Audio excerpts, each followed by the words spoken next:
Let's get into week number 5. Some of the content within this week specifically are some of the most exciting ideas, to me at least, in rhetoric, kind of breaching beyond just the classroom and really changing the way I even think about things in society.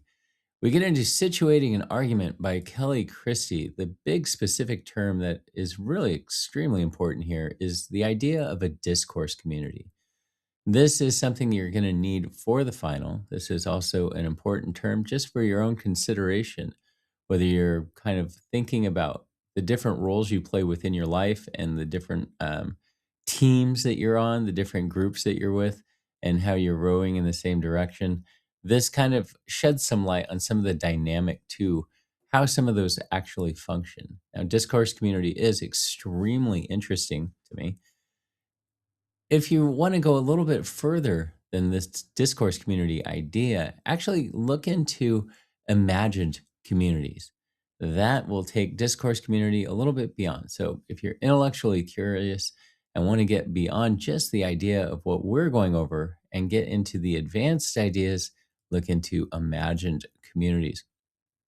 We also have the idea of stasis questions, also important. Things that will be on the quiz, most likely. The next OER is on interpretation analysis and close reading.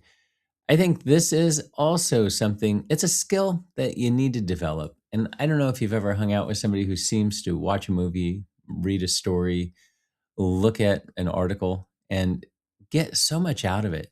And if you're like, wow, they seem to just capture so many of the different ideas. And maybe you're that person. Maybe people are like, how do you get everything from this movie or article?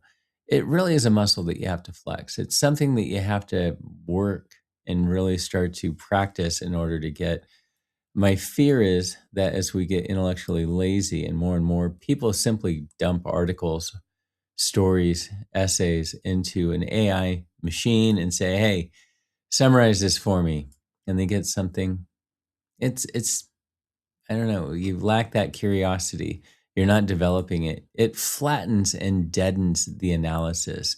You may get like um, a basic summary of it, but you're not getting the nuances of it. You're not seeing it stylistically play out. You're not considering the aspect of the writer as they communicated it. And there's a certain intimacy that's lost within that because I don't know if there's anything that more closely aligns you with somebody than reading their writing, the product of their thinking, the articulation of their thoughts.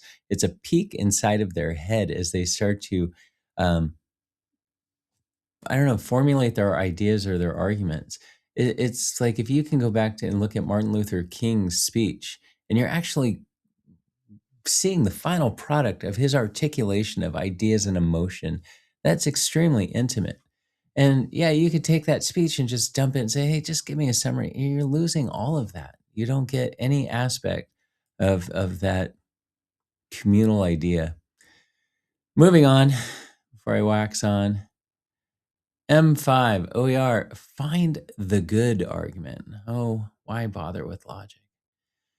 This gets into the idea of argument in the media, and I think you see that false construct so many times if you're watching any type of news stations where they'll bring on, like, here's an expert, oh, and here's a counterpoint, and here's a wild card, and we'll just kind of see where we rest, and you can come up with your own ideas, even though you can't because it's still pre-scripted, and they really figure out exactly how they're going to tell. Oh, who knows what's going to come out of this dynamic conversation, whether it's on CNN or Fox, and you're still going to get the overall prevailing slant that they're providing.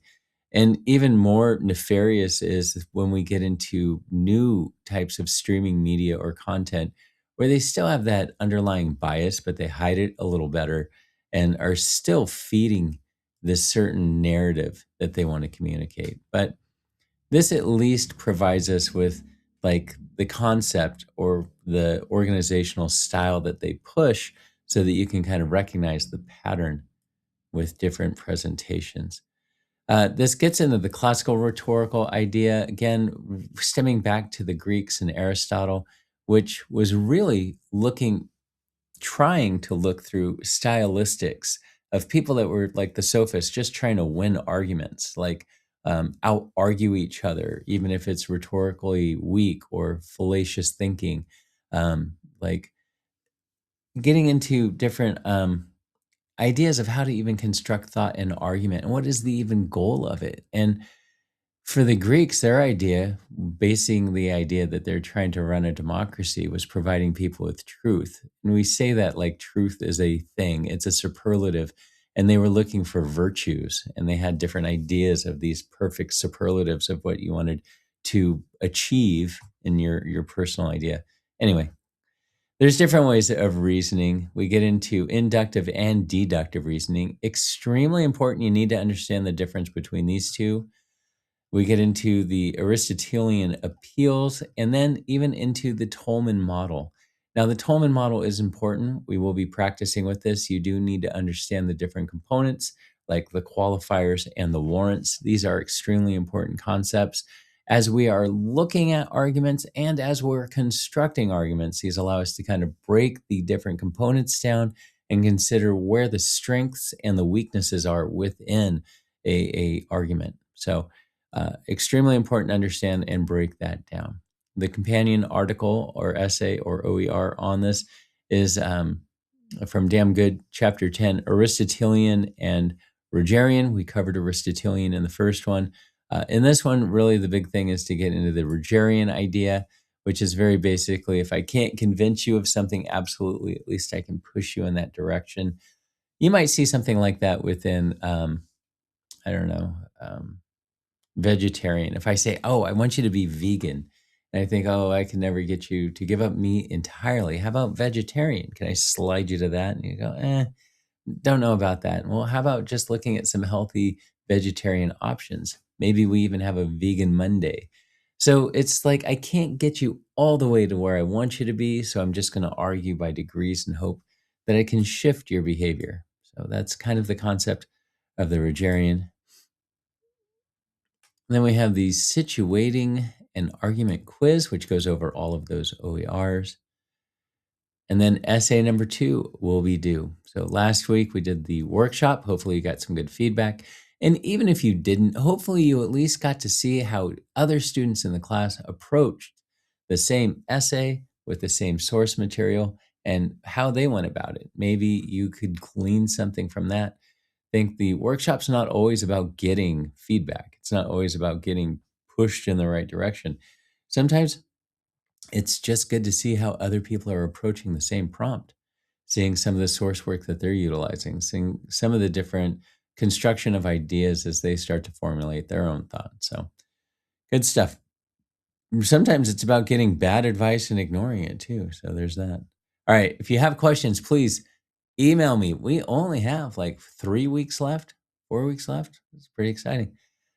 Let's have a fantastic week. Thanks.